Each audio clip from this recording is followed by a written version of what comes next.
Nandakishore sir കന്നഡയിലൊക്കെ cinema direct ചെയ്ത് കേരളത്തിലെ മോഹൻലാൽ സാറിനെ വെച്ചൊരു സിനിമ ചെയ്യണമെന്ന് പറഞ്ഞ് ശരിക്കും ഞങ്ങളെ ഒരുപാട് പേര് പല ലാംഗ്വേജുകളിൽ നിന്ന് സമീപിക്കാറുണ്ട്. പക്ഷെ സാറ് വന്ന് സംസാരിച്ച ആ സബ്ജക്റ്റ് നമുക്ക് വളരെയധികം ഇഷ്ടമാവുകയും ഈ ഒരു സാഹചര്യത്തിൽ റിലീസ് 25-ാം തീയതി റിലീസാവുന്ന ഈ സിനിമ ഇവിടം വരെ വളരെ മനോഹരമായി എത്തിച്ച് മലയാളികൾക്ക് പ്രത്യേകമായ ഒരു സിനിമ സമ്മാനിക്കുന്ന ഒരു സിനിമയായി മാറട്ടെ വർഷമായെന്ന് പ്രാർത്ഥിക്കുന്നു. അതുപോലെ തന്നെ ഈ സിനിമയുടെ നിർമ്മാതാക്കളായിട്ടുള്ള Varun sir, Sanjay sir, Abhishek sir, വളരെയധികം സന്തോഷം.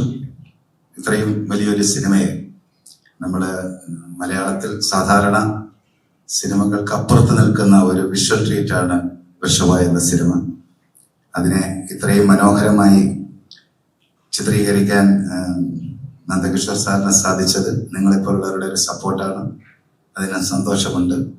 മോഹൻലാൽ സാർ, അതിയായ സ്നേഹം, സന്തോഷം, അതിയായ വിജയം പ്രാർത്ഥിക്കുന്നു. നന്ദി, നമസ്കാരം.